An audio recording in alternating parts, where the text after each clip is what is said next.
关于未知生物的传说，我们讲过很多了，比如狠人，讲错了，比如狼人、水怪、天鹅人、死亡蠕虫、瘦长鬼影等等等等。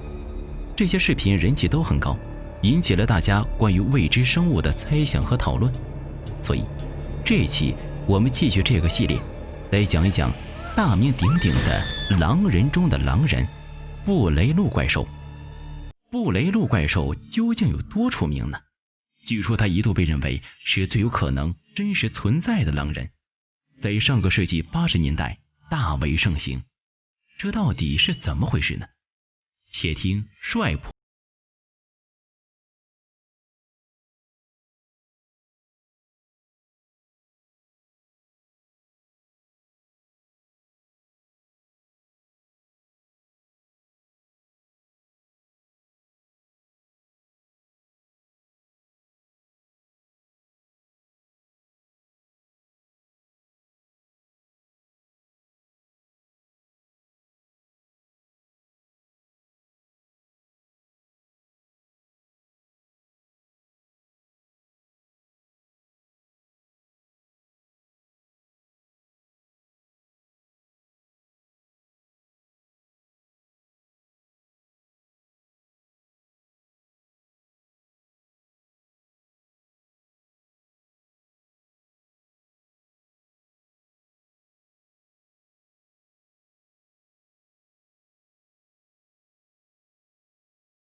是做出了理性的分析，并提出了以许多动物为基础的理论。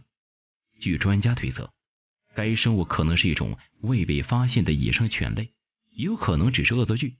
有人企图用正常的生物制造出虚构的幻象，并且人为的把目击集中在相同的地区。就在大家开始怀疑怪兽之说的真实性时，一部影像的横空出世又掀起了轩然大波了。根据贴在盒子上的标识，它被称为盖博影片。该影片记录的是20世纪70年代，长度大约3分多钟。影片开始时显示的是和睦家庭的样子，孩子骑着雪地摩托车，大人洗着他的卡车。然而就在接近结尾时，拍摄者进入一辆车，在车上使用的远程录像设备中发现泥泞的路面上有个怪物。他停下车，拿着相机跑去查看，竟真的发现了一只庞然大物。只见生物突然跑向摄像者，这个人试图逃跑，却只见镜头掉在地上发出沙沙声，还简短的拍摄到牙齿和獠牙。在第二段影像中展示的是警方发现和调查第一部影片拍摄者的尸体。警方把摄像机移动到检验人员的身影上，从画面上能看出被攻击的摄像者已被撕成两半了。这部影片中的2段录像将布雷路怪兽的言论再次推向了高潮。有人认为布雷路怪兽很可能就是传说中的狼人，而狼人杀人的事件已经不是第一次了。据说在路易15在位时期，法国的吉瓦登就曾传出狼人杀人事件。从1764年传出第一位受害者起，至1767年，被杀害的受害者高达100人以上。路易15世为此派出56位精兵，以及前后总共2万名男丁至当地追捕。当地的狼群当时几乎灭绝。最后，约翰·加斯丹于1767年6月19日，以受过神父赐福的银弹，在圣达维杀了这头怪兽，才了解了这件事。这也是第一件有历史文献记载以银弹猎杀狼人的事件。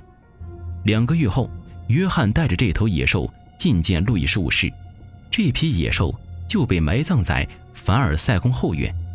也有人认为，相比传说中的狼人，布雷路怪兽更可能是某种人类尚未确认的生物体，比如史前巨狼之类的。因为关于狼人的传说过于玄幻。当然，除了关于布雷路怪兽真实身份的讨论，大家也同样都在激烈地争论着该影片的真实性。最终，这件事在2010年落下帷幕了。据说2010年，在美国一个历史频道节目中，有人出面证实这部盖博影片实际上是假的，并解释第一部影片里的怪物其实是一个穿了吉利服的人，而第二部影片里的尸体是手动用发泡胶制成的。后来节目组又派出狼人专家询问当事人确定真相。不久，当事人在一篇长篇博客文章告知大家，他参与了各方的制作，所以影片从头到尾都是假的。因为鄙视狼是邪恶的象征，整个西方都陷入了有关狼人的狂想，制造出狼人杀人事件能够吸引诸多眼球。虽然整个布雷洛怪兽事件颇具戏剧性，但有趣的是，它曾激发了一系列书籍和电影等艺术创作。根据目击事件，衍生出了2005年导演雷斯科特的作品《马路野兽》。布雷洛怪兽还出现在《怪兽档案》第3季上。重金属乐队凯奇还撰写发布了歌曲《布雷洛的怪兽》。如今布雷洛怪兽更像是一种文化，在不断的流行和传播着，人们似乎早已在心里默认了，那只是一个关于狼人的传说而已。好了，本期视频到这里就结束了。对这个系列感兴趣的话，可以进我的主页翻看往期视频，或者关注我的公众号老阴斗，回复未知生物，获取更多视频解说。当然，有一些我还没讲到，而你又想听的未知生物故事，欢迎评论区留言。最后，日常恰饭，大佬们快来起点看看我写的小说《神猫伏魔》，各种神秘生物在这里等着你。